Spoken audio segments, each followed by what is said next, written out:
보통의 경우에 우리 성도들이 인생에 어떤 문제가 닥치거나 장애물을 만날 때에 하나님의 크고 특별한 은혜를 받아 누린 사람들이라면, 그걸 맛보아 아는 사람이라면 회개하고 주 앞에 돌이켜 설 것 같은데 꼭 그렇지만은 아닌 것 같습니다.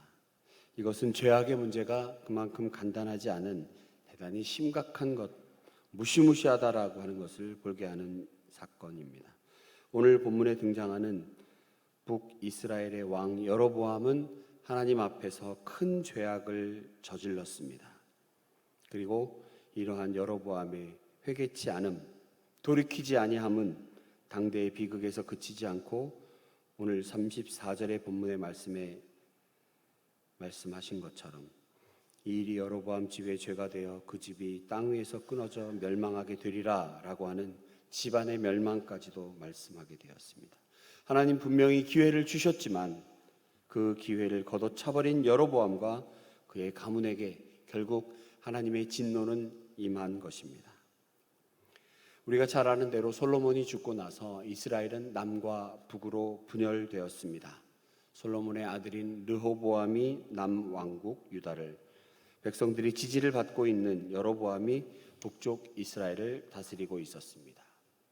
우리가 어제 본 본문처럼 사람들에게 지지를 받은 것처럼 보이는 여로보암, 그는 11장에서도 하나님께서 그에게 내가 내 명령을 지키면 이스라엘을 내게 주리라 라고 약속하신 말씀처럼 하나님 말씀 순종하여 말씀에 주신 말씀대로 의지하며 나가면 참 좋겠는데 뭐가 그렇게 두렵고 떨렸는지, 하나님 말씀을 믿고 세겜에서 왕의 등극식을 거행하고 있는 르호보암에게 너네 아버지처럼 계속 우리를 괴롭힐 것이냐 아니면 선대할 것이냐 라고 외쳤던 그가 뭐가 그렇게 두려웠는지, 자신이 다스리던 북쪽 이스라엘 백성들이 예루살렘에 내려갔다가 마음을 돌이켜 남쪽 유다에 정착하면 자기의 위치가 위협받을까 걱정되었습니까?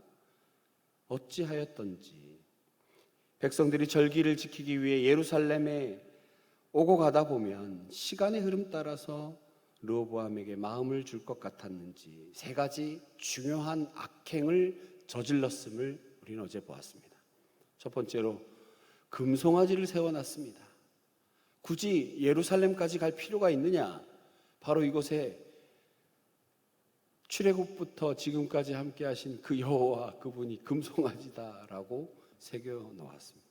그리고 제사장을 자기 마음대로 세워 놓았고 없던 절기를 자기 마음대로 세워 놓았습니다. 하나님 보시기에 가증한 악행을 저질렀던 그입니다. 공의의 하나님 절대로 이 문제를 가만히 두지 않으셨지요. 여로보암의 악행으로 이스라엘의 신앙은 바닥을 치고 있습니다. 이때 하나님의 사람이라고 표현된 어떤 사람이 등장합니다. 하나님의 사람. 죄악된 상황을 그저 두고 보시지만은 않겠다는 하나님께서 당신의 사람, 하나님의 사람을 들어 쓰신 것입니다. 이 하나님의 사람, 말씀에 순종하여 두려움을 무릅쓰고 악행의 심장부 베델로 나아갔습니다. 이 베델에 나가서 왕에게 당신 이러이러한 것이 잘못됐습니다 라고 말하는 것이 지금 우리는 이게 활자화되고 문자됐으니까 충언을 한 하나님의 사람이구나 라고 할 수 있지만 고대 왕국에서 왕이라고 하는 것은 사람의 목숨을 쥐었다 놨다는 절대 왕권을 갖고 있는 사람입니다. 고대 왕권, 절대 왕권을 가진 왕에게 나아가 잘못된 점을 담대히 말한다는 건 대단한 용기와 하나님께서 주신 사명을 감당하겠습니다라는 의지가 없다면 불가능한 일입니다. 악한 일에 대해서 하나님께서 잠시 침묵하고 있는 것처럼 보일지라도 언젠가 그 악행에 대해서 심판하실 때에 아무도 그 하나님의 심판을 멈추거나 연기할 수는 없습니다. 악한 일에는 반드시 하나님의 심판이 따른다는 것입니다. 심판이 있을 수도 있고 없을 수도 있지 않은가? 그렇지 않습니다.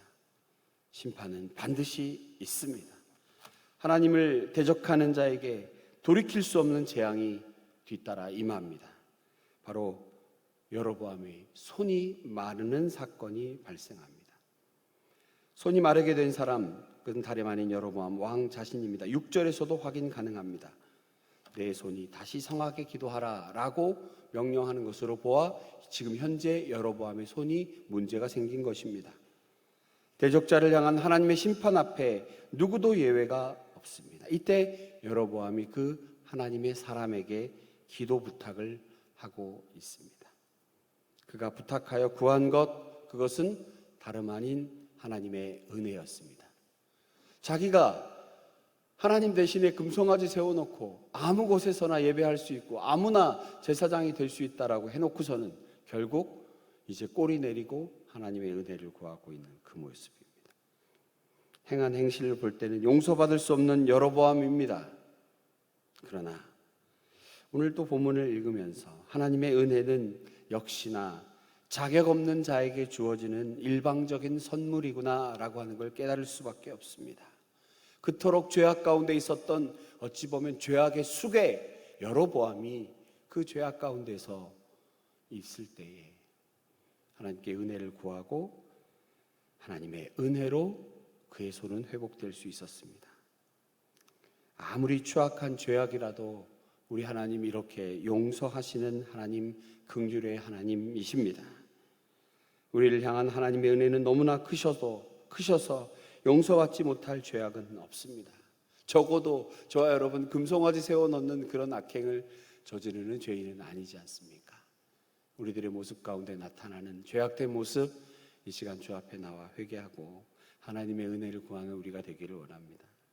우리 청년들하고 가끔 이야기하다 보면 말할 수 없는 죄책감에 아이들이 자유롭지 못하는 경우가 봅니다.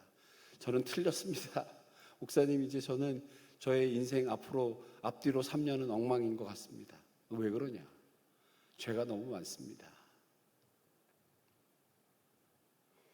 금송아지 세워놓고 제사장도 자기 마음대로, 절기도 제 마음대로 했던 큰 죄악을 저질렀던 여로보암, 그에게 임한 심판 가운데 하나님의 일방적인 은혜의 선물이 임하여 그가 회복된 것.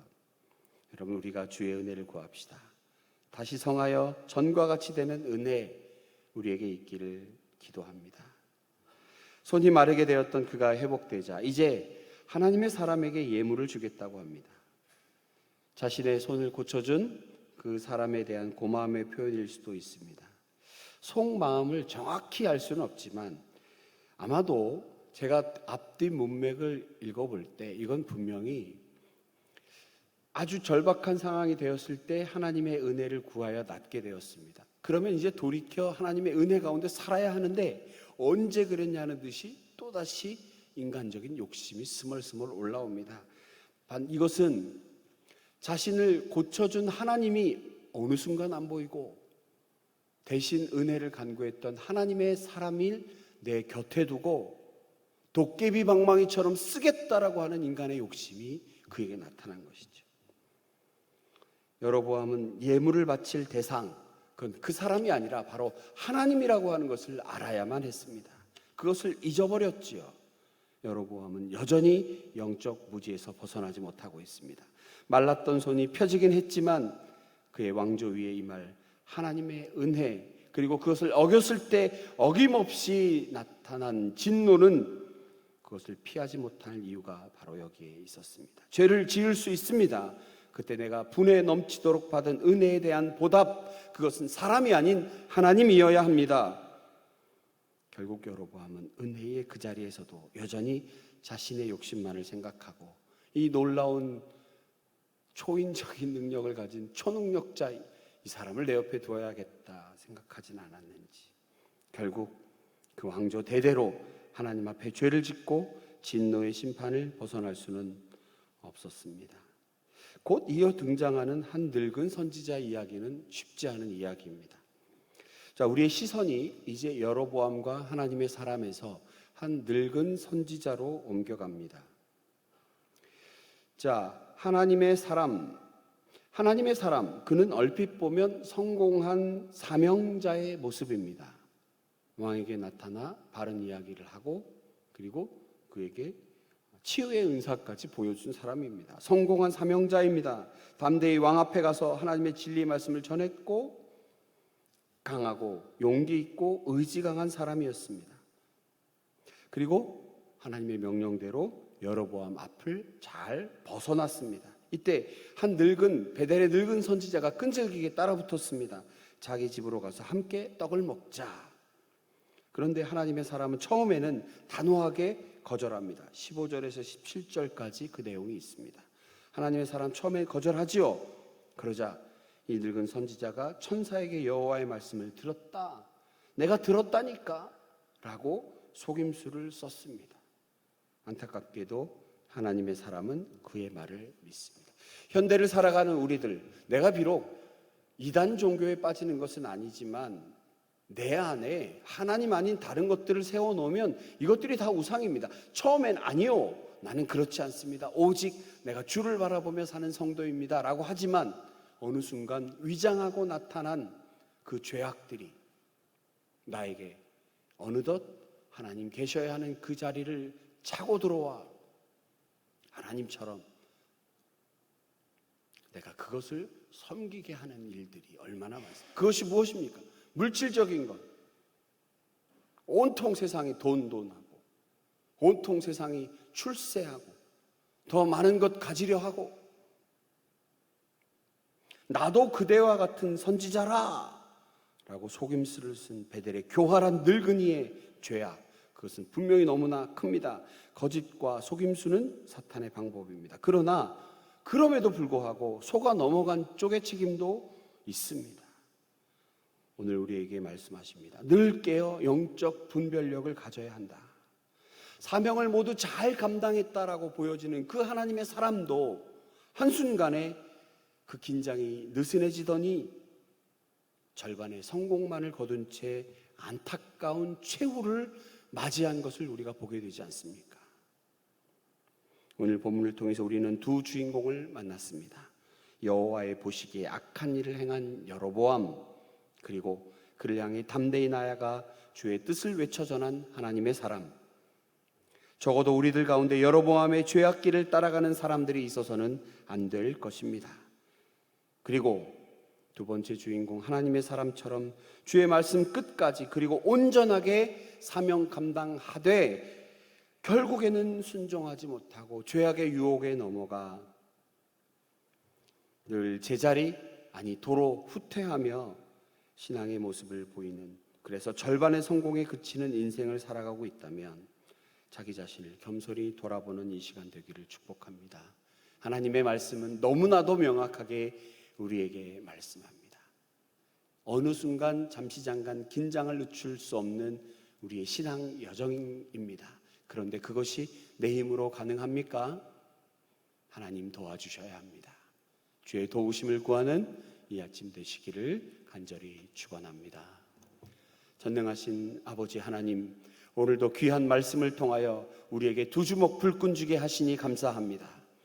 세상이 아무리 우리를 유혹하고 넘어뜨리려 할지라도 예수 따라가며 복음 증거하는 우리가 되게 하시고, 주님 말씀 순종하고 언제나 나를 돌아보아 겸허히 주님 내 자신을 주의 말씀에 비추어 살아가는 우리 모두가 될 수 있도록 함께하여 주시옵소서.